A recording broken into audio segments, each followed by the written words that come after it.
정가에 출시된 한정판 또는 희귀 제품을 구매했다가 웃돈을 붙여 파는 사람들을 되팔렘이라고 하죠. 본래 되팔이라고 불렀으나 디아블로3 한정판 사재기 사태 이후 디아블로 캐릭터 네팔렘이라는 말이 합성되어 되팔렘이라는 명칭이 유명해졌습니다. 나이키 에어조단 1부터 11까지 넘버링 시리즈는 되팔렘의 대표 상품인데요. 복각되어 20-30만원에 정가로 잠시 풀렸다가 아이돌 콘서트보다 더한 광클러들과 나이키 매장에서 전날부터 노숙하며 기다린 사람들에게 팔리고 난 후 바로 가격이 60만원에서 100만원까지 올라버리는 에어조단 시리즈. 그래도 없어서 못 구하는 게 조던 매니어들의 심정입니다.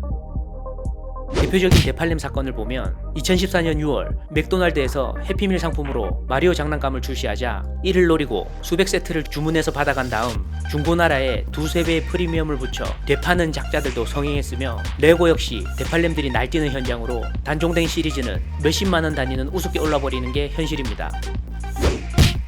레고 폭스바겐 캠퍼밴이 당시 가격 15만 5천원일 때 2,700만원치 사재기 후 커뮤니티에 자랑글을 올렸는데 레고 측에서 단종을 풀어버리고 재생산하여 당시 중고나라 시세는 10만원대로 떨어져 많은 사람들이 속 시원해했죠.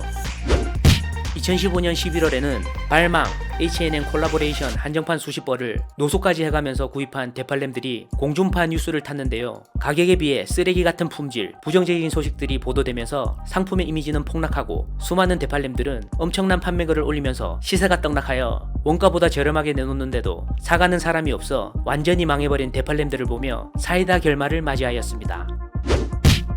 2013년 8월 출시한 허니버터칩 열풍으로 마트에서는 번호표를 받고 파는 등 풍기 현상이 벌어졌습니다. 몇몇 되팔렘들이 이 과자를 사재기하여 정가 1,500원짜리를 만원에 팔아먹거나 사은품으로 끼워 재고떨이를 하는 등의 일도 있었고 허니버터칩으로 학생의 선거운동을 하고 냄새를 파는 미친 분들도 생겨났죠. 결국 혜태제가에서 생산 분량을 늘리겠다는 발표 후 되팔렘들이 서서히 사라져갔습니다.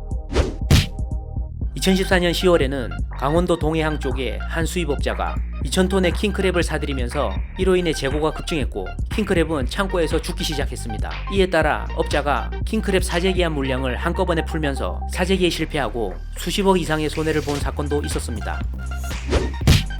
2020년 2월 코로나 창궐 이후 마스크 풍기가 극심한 시기에 30매에 2만원짜리 마스크를 6만원에 판다는 되팔렘 글이 올라왔는데요.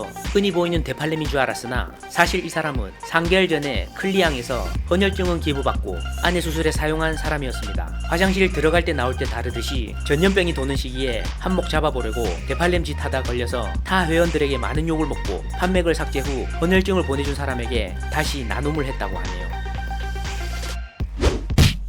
스타벅스 코리아는 2020년 5월 전국 매장에서 여름 이프리퀀시 이벤트를 시작했는데 행사 대상 음료를 마실 때마다 온라인으로 스티커를 한 장씩 지급하고 총 17장의 스티커를 모으면 사은품을 증정했는데요. 캐리어 보조가방 증정 행사에 예상대로 수집가들과 되팔렘들이 엄청난 과열을 보였으며 심지어 서울 여의도 공원 인근 스타벅스 커피 지점에서 아이스 아메리카노 약 240잔을 포함해 총 300잔의 음료를 주문하는 상황이 벌어졌습니다. 이분은 일시불로 약 130만원을 결제했고 한 잔만 본인이 마시고 나머지 음료를 매장에 남겨둔 채 서머 레디백 17개를 들고 자리를 떴다고 하네요. 이날 이 매장을 방문한 손님은 남겨진 커피를 무료로 마실 수 있었지만 결국 절반가량은 당일 소모하지 못해 폐기 처분한 것으로 알려졌습니다. 2020년 5월 24일 중고나라의 스벅 증정품을 판매한다는 글이 300여 개 이상 올라왔고 6에서 9만원 안팎에 판매하기를 희망하였으며 실제로 거래가 성사되었는데요. 행사 대상 음료 중 최저 가격 음료를 샀을 경우 지불해야 하는 커피 가격인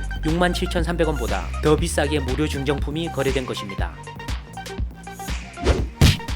재화에 프리미엄을 붙여 다시 판매하는 행위 자체에는 법적인 처벌 규정이 없다고 합니다. 국세청에 신고를 안하고 탈세를 하는 위법 행위는 대부분 저지르고 있으며 재화나 용역을 제공한 후에 그 가치에 붙게 되는 부가가치세는 전매 행위에도 동일하게 적용되며 세무당국에 적발되면 지금까지 팔아왔던 모든 재화의 부가세에 플러스 20%의 가산세까지 부과된다고 합니다. 그렇지만 신고를 하려 해도 서류상의 탈세 증거가 없이 심증만으로는 국세청에서는 조사해주지 않기 때문에 사실 되팔렘들을 신고하여 응징하기는 어렵죠. 하지만 업자급의 되팔림 행위는 분명한 탈세이며 이는 위법입니다. 적은 공급량 때문에 이런 되팔렘 행위는 계속해서 지속될 것이지만 되팔렘에게 말도 안 되는 프리미엄을 주고 사는 것보다는 미련을 버리고 포기 후 대체품을 기다리는 것이 오히려 나을 수 있지 않을까요? 미련을 버리면 마음이 편안해집니다. 물론 어렵다는 것은 알고 있습니다. 재밌게 보셨나요? 구독과 좋아요, 알림 설정은 매거진 K의 큰 힘이 됩니다. 감사합니다.